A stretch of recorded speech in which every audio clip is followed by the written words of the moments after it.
다른 분야 대비해서는 그렇게 또 크질 않아요. 3%대를 유지하고 있고 부산시는 1%대예요.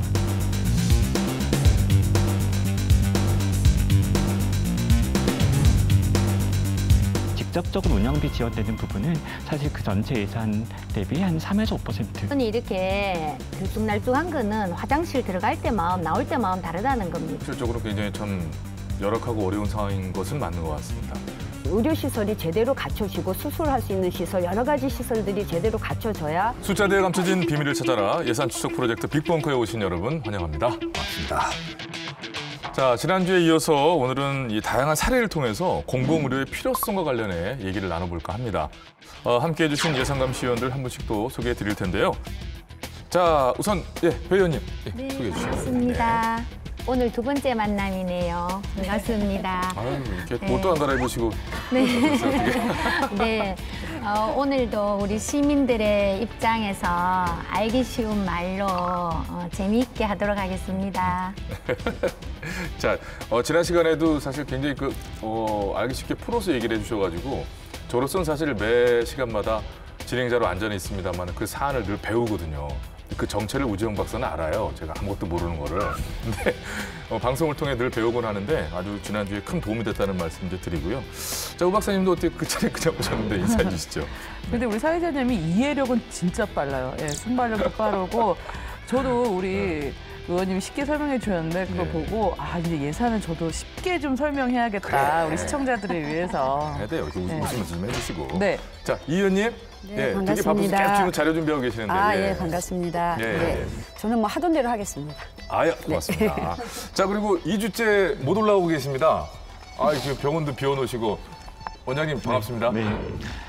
굉장히 훌륭한 빅벙커, 훌륭한 프로그램이라고 많이 그 사이에 많이 얘기를 들었습니다.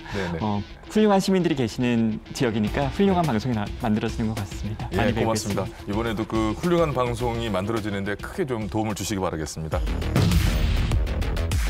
코로나19 이후에 정말 재난에 대응 기지가 돼야 된다고 봅니다. 네.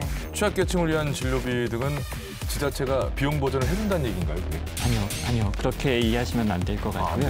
누구도 차별받지 않고 치료받을 수 있는 사회 경제적 취약계층에 대한 서비스를 제공하는 건 의료 자체 역할인데 이런 모든 것이 예산과 같이 간다라고 생각을 하시면 됩니다. 자, 요즘 참 그 코로나 이후로 많이 들리는 단어예요, 사실은. 자, 공공의료가 왜 중요한지, 공공의료가 필요한 이유는 무엇인가? 빅벙커가 준비해봤습니다. 우선 화면으로 만나보시죠.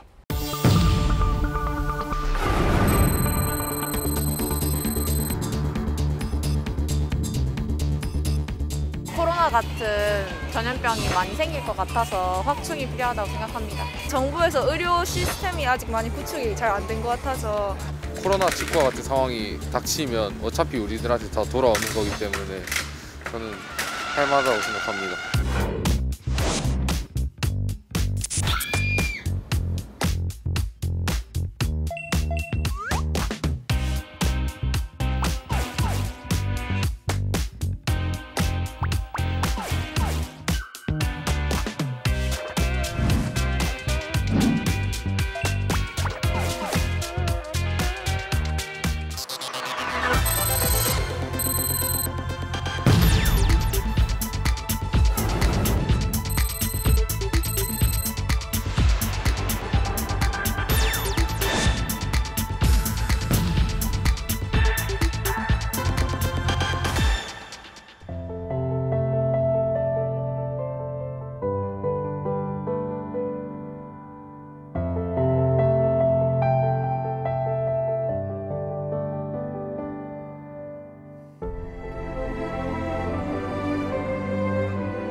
부시하기도 울림이 있네요. 예.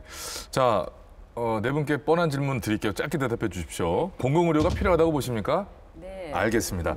자, 예산감 시의원들 모두 또 우리 시민들도 공공의료가 필요하다고 하시고 생각하시는데, 자, 그럼 오늘 얘기 나누면 이제 그 주요 얘기입니다. 뭐 때문에 어디에 왜 필요한가를 이제 필요성에 대해서 오늘 얘기를 주로 나눠볼 텐데요. 대체 무엇 때문에 어디에 필요하다고 보십니까, 이 의원님? 오늘 우리 주제처럼 네. 아프지 않을 권리를 위해서 당연히 필요하겠죠. 그런데 이제 이 필요성이 중요할 때는 그 관심이 있지만 이제 이 중요도가 해소가 될 때에는 관심에서 멀어질 수 있기 때문에 그런 준비는 철저히 해 두는 것이 더 좋지 않나 그래서 생각합니다. 맞습니다. 그 방파제를 뭐 필요 이상으로 높이 쌓았다는 얘기는 이제 안 하잖아요. 네. 그죠? 그 필요가 얼마큼일지 우리 모두가 예측할 수 없기 때문에. 그러니까 우선 뭐 아주 기본적으로 아프지 않을 권리를 위해서라도 필요하다 이렇게 말씀해 주신 것으로 알겠고, 우 박사님은 이제 돈 얘기하려고 그러지는 않겠죠? 네, 예산 얘기는 아니죠. 우리 공공의료원이 이제 코로나19 이후에 정말 재난에 대응 기지가 돼야 된다고 봅니다. 네. 맞아요. 좋은 말씀이에요. 맞아요. 그렇기 위해서라도 공공의료라는 그 말 용어 자체가, 이름 자체도 굉장히 그 지금 말씀하신 것 같은 그런 이미지가 있거든요. 네. 실제로 그리고 이번 코로나 사태에서 그 역할을 또 톡톡히 해내지 않았습니까? 또 그런 배움이 있었던 것 같고요. 자, 배 의원님. 네. 네, 이제 공공의료를 저는 우리 급식과 이제는 같이 생각해야 된다 봅니다. 우리 공부 잘한다고 급식 더 좋은 거 주고 공부 못한다고 맛없는 거 주고 그러진 않잖아요. 네, 그럼요. 똑같이 우리가 맛있는 급식을 제공해서 아이들이 기분 좋게 공부할 수 있도록 하지 않습니까? 그렇다시피 이제 의료에 있어서도 누구도 차별받지 않고 치료받을 수 있는 그런 저는 시스템이 구축이 되어야 된다고 봅니다. 그렇기 때문에 평상시에 아무 일 없더라도 공공의료에 대한 그런 여러 가지 관심과 네. 지원은 저는 지속적으로 이루어져야 된다고 봅니다. 자, 이것으로써 방송을 마쳐도 될 것 같습니다. 이 필요성에 대한 포괄적인 얘기가 굉장히 많이 나왔는데 굉장히 참 와닿았고요. 자, 우선 말씀 그래도 들어야 됩니다. 임승관 병원장님도 그 본인 입장이시잖아요. 네, 네. 지금 이제 두 분 의원님과 이제 왜 박사님 필요합니까? 네. 말씀을 잘 들었습니다. 네. 잘 경청을 했는데 한 절반 정도 이게 되게 동의가 되고 절반 정도는 약간 다른 생각이 있습니다. 그러니까 즉 주로 그 필요성과 당위성을 설명하시면서 이제 사회경제적 취약계층들을 우리가 또 상상하고 얘기를 좀 나눴거든요. 당연히 중요한데요. 근데 저는 이렇게 생각이 좀 들어요. 그건 의료가 하는 거 아닌가? 누구나 아프면 아무리 돈이 없더라도 아무리 힘이 약하더라도 자기의 건강을 지킬 수 있는 건 그건 의료가 하는 일인 것 같은데 공공의료가 아니라 이런 생각이 좀 들고요. 그리고 두 번째로 공공의료 기관을 더 늘리고 더 양적으로 질적으로 확충하는 건 당연히 우리한테 필요한 과제이지만 우리가 갖고 있는 의료 시스템 자체를 더 공익적으로 바꿔내는 것이 더 당면 과제일 수도 있습니다. 나란히 가야 될 일이라고도 생각이 드네요. 네, 또 이런 말씀을 그러니까 청해 들어야 돼요. 그래서 우리가 또 하나의 또 배움이었던 것 같고요. 자, 지금 저희 제작진이 그래서 지금 화면으로 보실 부분을 중점으로 왜 필요한지에 대해서 사례를 통해 살펴봤습니다. 이해가 아마 쉬우실 겁니다. 보시죠.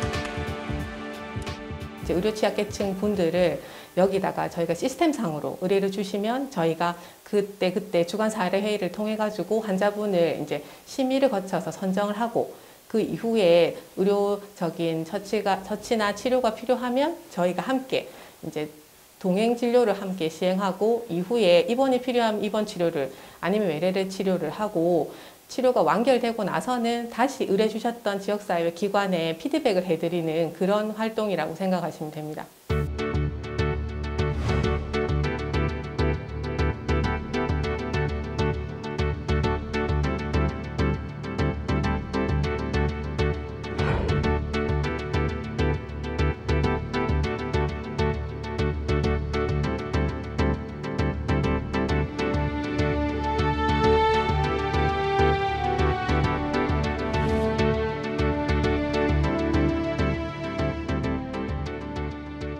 공공의료기관에서 가장 화두되고 있는 용어가 공익직접자, 착한 적자라는 말이 나오고 있습니다. 이게 이제 정의상으로 의도적이거나 도덕적 해이라든지 게을러서 오는 적자는 포함하지 않는다고 되어 있습니다. 근데 이거는 공공학적으로 낭비가 아니고 정부나 지자체에서 제공을 해줘야 된다고 정의가 되어 있습니다. 되어 있어가지고 저희 우리나라에서는 2014년도에 공공의료에 관한 특별법이 제정돼가지고 많이 법적으로나 제도적으로 이제 보충이 됐습니다. 됐는데 여전히 거기에 대한 어떤 아쉬운 부분들이 발생하게 되고 그래서 확충해야 된다는 여론이 계속 많이 있었고 작년에 코로나 사태에 있어가지고 지금 더더욱 사회적 이슈로 확 터진 상태에 있습니다. 지금 있는 상태고 그래서 제가 보기에는 앞으로 나가야 될 길은 제가 아까 방금 말씀드린 그 공공의료의 확충 이 부분에 있어서 틀림없는 이야기고 아마 그렇게 되리라고 제가 믿고 있습니다.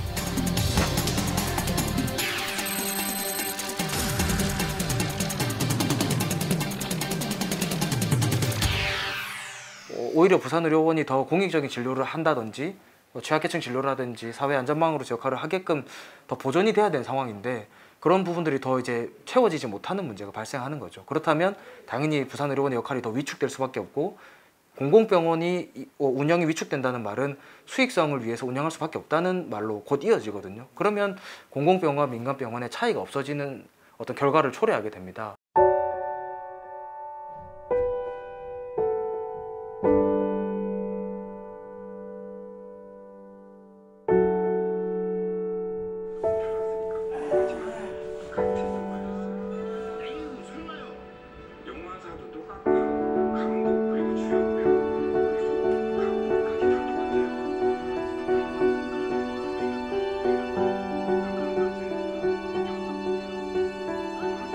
도움되죠.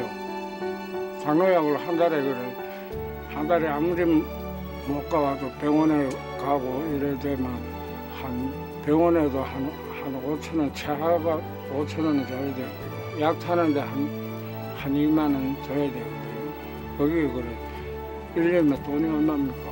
지금 내가 방세 내고 생활하기도 지금 빠듯한데.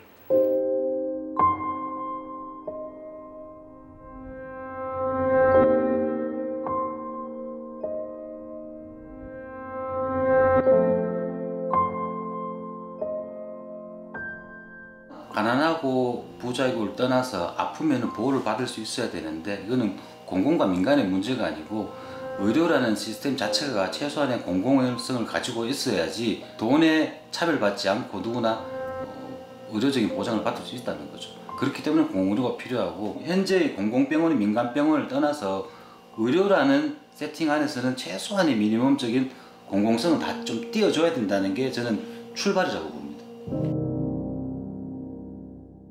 필요성에 대한 얘기하고 있는데 뭐 바로 와 닿네요. 예, 바로 그 의료 취약계층을 위해서라도 지방의료원, 공공의료 꼭 필요하구나라는 것을 느낄 수 있었던 또 화면이었던 것 같습니다. 지방의료원마다 그래서 이런 지원 사업이 좀 이름은 다르지만 다 있는 걸로 제가 아는데 대구는 또 어떻습니까? 예, 대구는 달구벌 건강주치의 사업이라고 우리 대구의료원에서 이 사업을 지금 하고 있는데 네.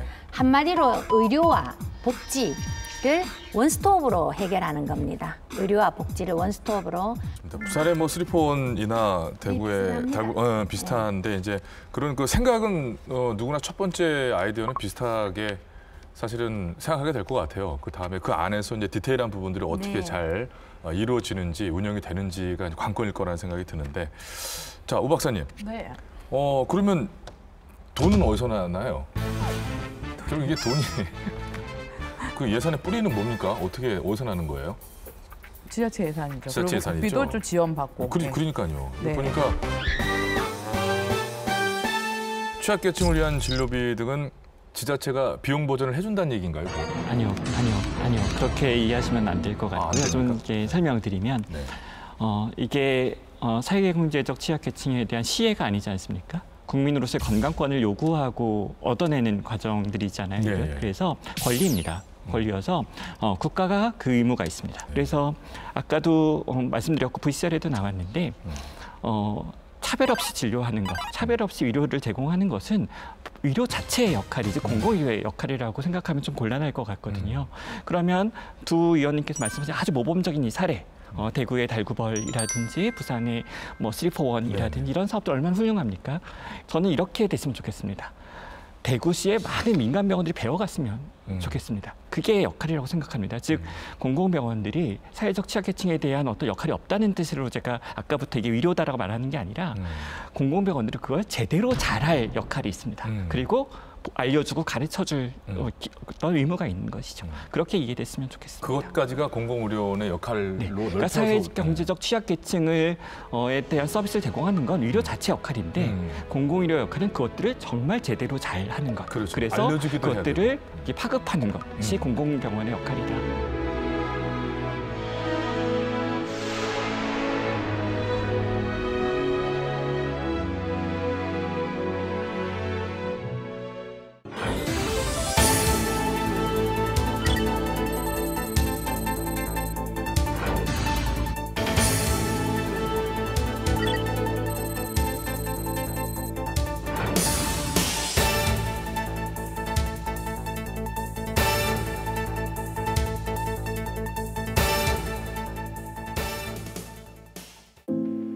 우리가 할 수 있는 거는 이제 지가 입던 교복 그 위에 덮고주고 신던 신발 하나 넣어주는 것밖에 할 수가 없었어요.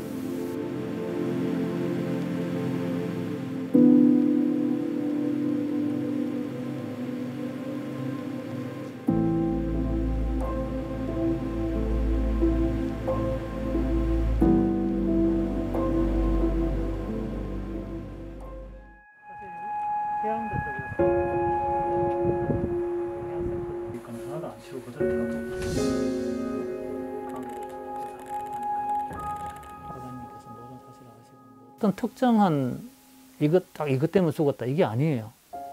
그러니까 코로나19가 이제 발생하면서부터 어떤 홍보에서부터 그 응급실 이용 문제라든지 선별진료소 이용 시간이라든지 구급차 이용이라든지 그리고 뭐 병원 간의 전원 문제라든지 이런 모든 것들이 다 결부되어 있는 거예요. 한 개도 빠뜨려서는 안 되는 어떤 그리고 유유비 같은 경우가 이게 코로나19로 발생할 수 있는 오히려 사각지대에 있는 모든 경우를 총체적으로 다 안고 있는데 그 이것만 조사해도 그렇지 않습니까? 다른 어떤 가장 코로나19에 대해서 적절한 어떤 그런 대책을 마련할 수 있는 그런 재관리 방안을 마련할 수 있는 그게 될 텐데 그걸 하려고 하는 시도조차 안 하신다는 거는 이건 너무 좀 하지 않느냐.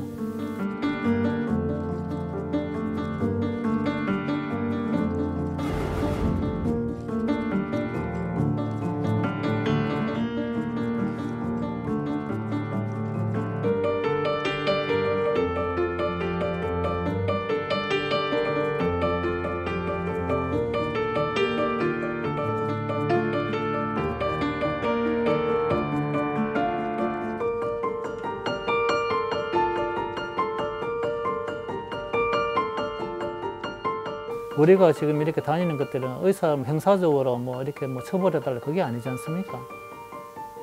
정부도 보면은 어떤 책임을 전가하고 그 책임을 회피하려고 하는 그런 발언만 하고 뭐 우리한테 개인사로 자꾸 이렇게 몰아붙이시는데 정말로 정부든 뭐 병원이든 너무 자신의 직무에 대해서는 좀 유기한다, 직무유기다. 저는 그렇게 판단하고 있습니다.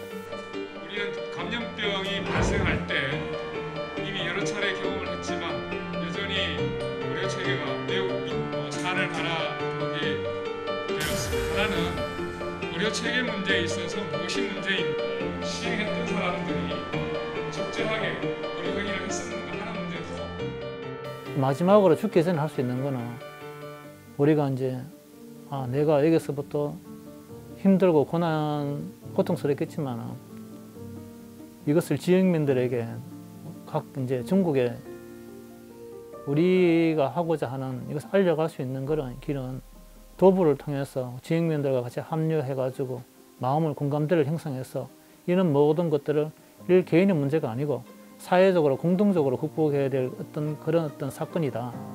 그걸 알리고 싶은 마음이 굉장히 강했죠.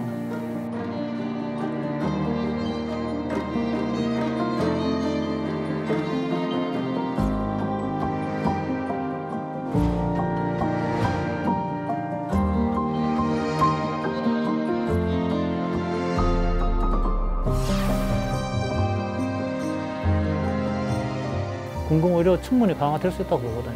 그러면 모든 사람이 조금 더 평등하게 이렇게 의료를 이렇게 받을 수 있는 그런 길들이 더욱 현실화돼서 가깝게 다가오지 않을까. 이런 시도를 알고 있으면서 시도를 안 하는 것도 이것도 정부에서 직무유기라고 보거든요. 이런 것들을 개선해 나가는 것들이 정부에서 해야 될 급선무가 아닌가. 고 정유엽 군의 사례는 사실 그 감염병 대응 매뉴얼상의 문제이자 또 당시의 의료 공백과 또 감염병 의료 체계의 부실, 뭐 당시로서는 기준이 어땠을지 모르겠지만 아무튼 결과적으로 부실이 낳은 안타까운 사고가 아닐까 생각이 드는데, 자 우리 임승관 저 병원장님 어떻게 보십니까?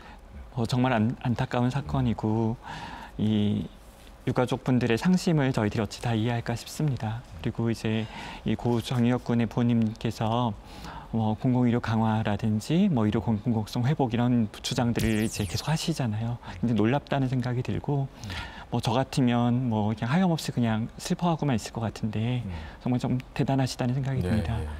다만 어떤 지역사회에서 이 경상북도에 있는 한 지역사회에서 어떤 이런 사건들을 통해 우리가 봐야 되는 지점들은 결국은 의료 시스템의 회복이라는 게 뭘까?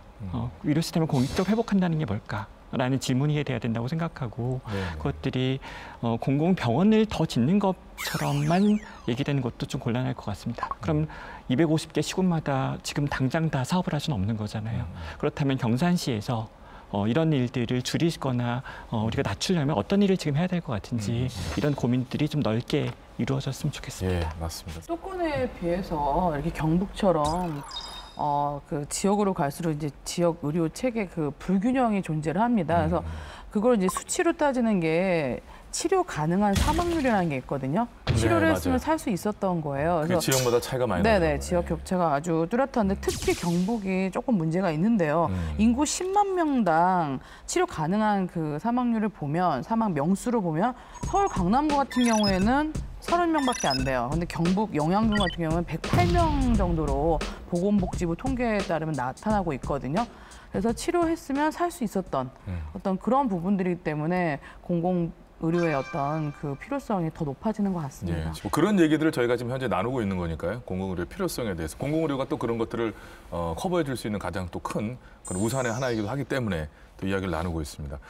자, 우리 유엽 군 사건과 더불어서 코로나19 이후에 정부를 비롯해서 각 지자체에서도 그래서 감염병 체계 정비에 많은 고민을 하고 있습니다. 그 후에. 그래서 각 지자체의 감염병 체계 정비는 또 어떻게 진행이 되고 있는지, 또 다른 지역들은 또 어떤지 다 알아봐야 되니까요. 또 간단한 전문가들이 얘기를 한번 담아봤거든요. 만나보시죠.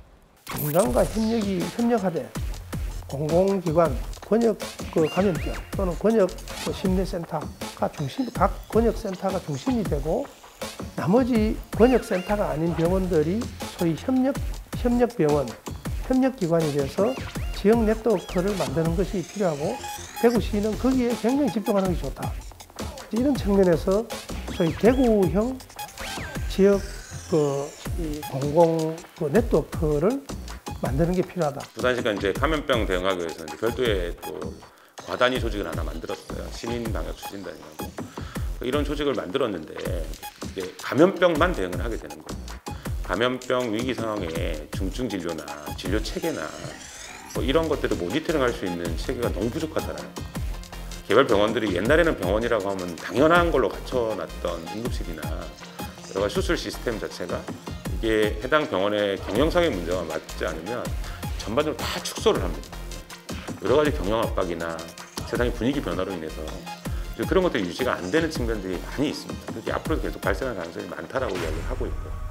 그런 것들까지 대비하고 모니터링하고 정책화하는 우리나라의 어떤 자원들은 대부분 한 95% 정도 민간 병원의 자원들이고 5% 정도가 공공 자원이다 보니까 민간 자원들은 어쩔 수 없이 어떤 이 효율적인 어떤 의료 전달 체계, 자원이 이렇게 배분되고 이런 것들을 사실 기대하기는 쉽지 않습니다. 그러다 보니까 현재 지역 간 격차라든가 이 소득 간의 건강 불평등은 상당히 크게 관찰되고 있거든요. 그래서 이러한 문제들을 결국 국가가 공공의료를 통해서 해결해야 된다라고 생각을 하고 있고, 이런 것들은 결국 시민들이 어떤 목소리를 내느냐에 따라서 많이 달라질 수 있다고 생각합니다. 그 좀 속 시원한 얘기들은 없어요. 그래서 막 답답하고 사실 지금이 사실 모든 것에서 우리가 벗어난 상황도 아니지 않습니까? 그래서 지금이 좀 어느 면에서는 급하게 재촉하는 걸 수도 있습니다. 퇴근하는 걸 수도 있어요. 그렇지만 이게 또 하루하루가 이렇게 또 지금 상황에서 보면 또 짧은 시간이 아니거든요. 대비를 해야 되고 갖춰져 나가야 될 시기 안에 들어있는 건데 자 그렇다면은 자 우리 저 두 지자체 그 예산은 어떤 변화가 있나요? 근데 이 변화가 되게 당연한 변화잖아요. 감염병 이후 대응 예산이 당연히 폭증을 했고요. 그래서 비교를 하자면 이번에는 2019년 최종 예산 대비 2020년 근데 코로나 최종 예산이죠. 2020년께 중요하죠. 예. 그래서 비교를 해보면 대구 같은 경우에는 2019년 예산이 275억 원, 20년이 751억 원으로 급증을 했어요. 그렇죠. 예, 대략 476억 정도 급증을 했고 부산도 마찬가지로 19년 최종 예산이 403억 원이었고 그다음에 2020년 최종 예산이 640억 원으로 대략 137억 원 정도 증가를 했습니다. 예, 그렇게 지금은 이제는 뭐 들여다보는 상황이고 대비가 되는 상황이다 보니까 그 속도는 뭐 빨라지겠죠. 증액을 추경을 하는 데 있어서도. 자, 그렇습니다. 뭐 현실적인 어려움이 당연히 있습니다만은 공공의료의 어떤 확장을 위해서는 지방의료원이 할 일이 참 많이 있을 것 같습니다. 예, 어려운 현실 속에서도 공공의료 역할을 충분히 하면서 지방의료원의 가능성을 엿볼 수 있는 괜찮은 모델들이 있는데요. 조금 밝아지네요, 분위기는. 자, 그 사례를 빅벙커가 만나봤습니다. 보시죠.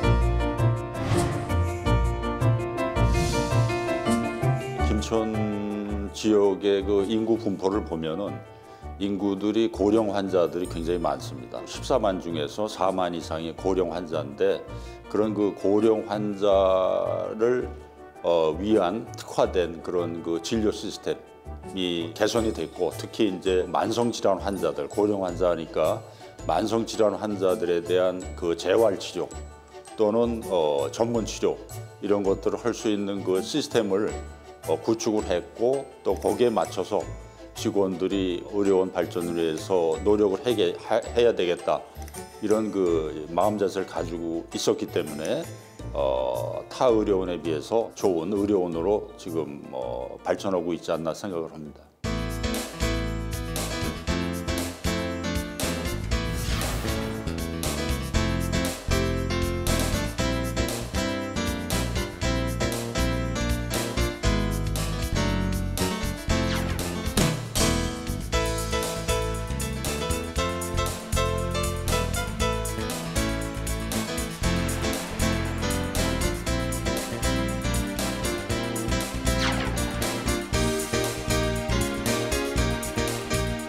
정부에서 많이 협조해 주니까 그래도 의료비도 좀 싼 것 같고 공공병원이라 해서 우리 시민들하고 굉장히 좀 옛날부터 친숙한 것 같아요.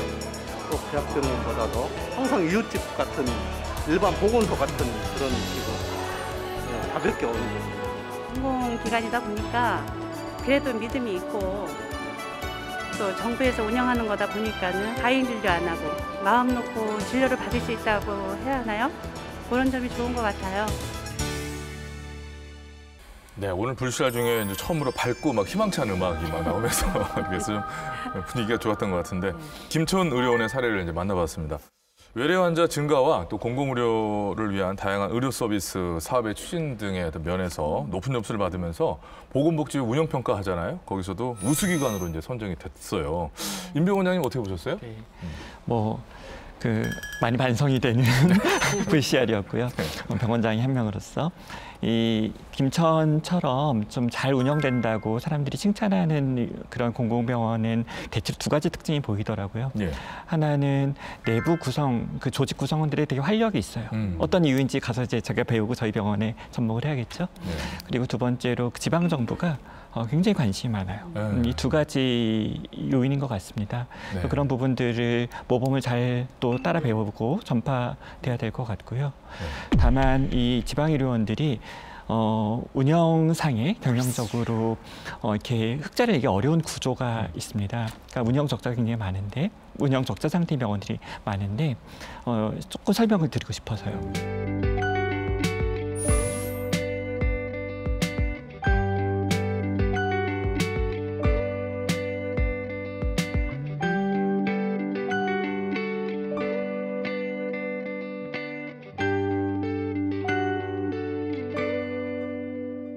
최근 흐름이 이제 공공의료의 강화와 함께 새로운 지방의료원 건립 얘기가 많이 나오고 있습니다. 대구시나 부산시 모두 현재 재의료원 건립을 추진 중이죠? 네. 예, 어느 분부터 얘기해 주실래요?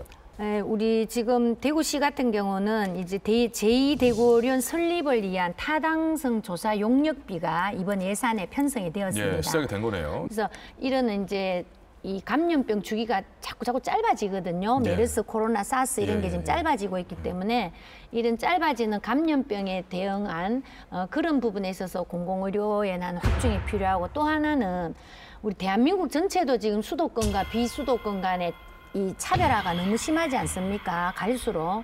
그렇듯이 우리 대구광역시에서도 250만이 살고 있는 대구광역시에서도 현재 대구의료원이 위치한 서부권 지역과 동부권 지역의 이 이용 그 시민이 현격하게 차이가 납니다. 그렇죠. 거리상의 문제도 당연히 그렇죠. 있는 거고. 예. 그래서 이 어떤 의료의 균형 잡힌 어떤 의료 서비스의 공급을 위해서도 대구의 다른 지역에 제2의료원 건립은 꼭 필요하다는 게 이제 동의를 얻어서 이번에 우리가 이제 용역비가 지금 편성이 되었습니다. 알겠습니다. 부산은 어떻습니까, 이 의원님? 네, 저희는 한 4하구의 300병상 규모로 서부산 의료원이 예, 이제 그 2026년까지 건립 예정으로 돼 있고요. 예, 지금 이제 시작이 됩니다. 그리고 2026년에 또 이제 또 저희가 계획하고 있는 게 침례병원인데요. 네. 서부산 의료원이 서부산권을 대표한다면은 부산 의료원이 가운데 있고 또 이렇게 침례병원이 금정구 쪽으로 또 이렇게 그 역할을 좀 할 수 있는데요. 알겠습니다. 자, 이 제2의료원 건립, 뭐 대구와 부산 모두 마찬가지입니다만은 지금 우리가 얘기하고 있는 공공의료의 필요성에 대한 이야기의 그 끝인 것 같기도 하고 또 어떤 꽃을 피워야 되는 그런 하나의 첫 출발점이라고 그럴까요? 그 중요한 매듭이 되는 것 같아요. 제2의료원 건립이 좀 계획대로 잘 이루어져서 모든 면이 좀 좋아졌으면 좋겠고요.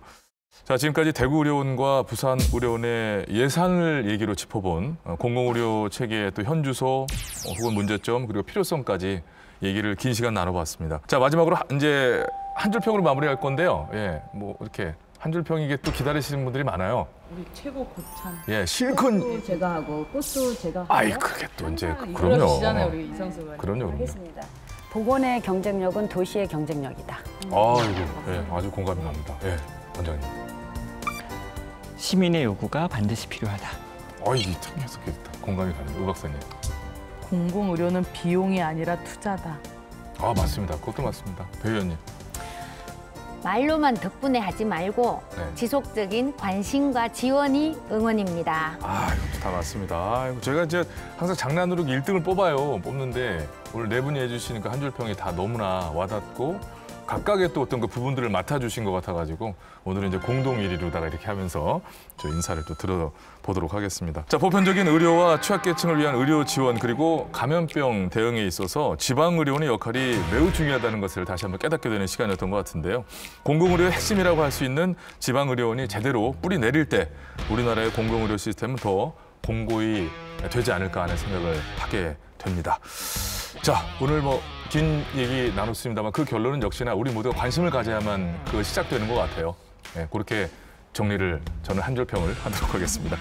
예산 추적 프로젝트 빅벙커 다음 시간에 새로운 예산으로 다시 돌아오겠습니다. 시청해주신 여러분 고맙습니다.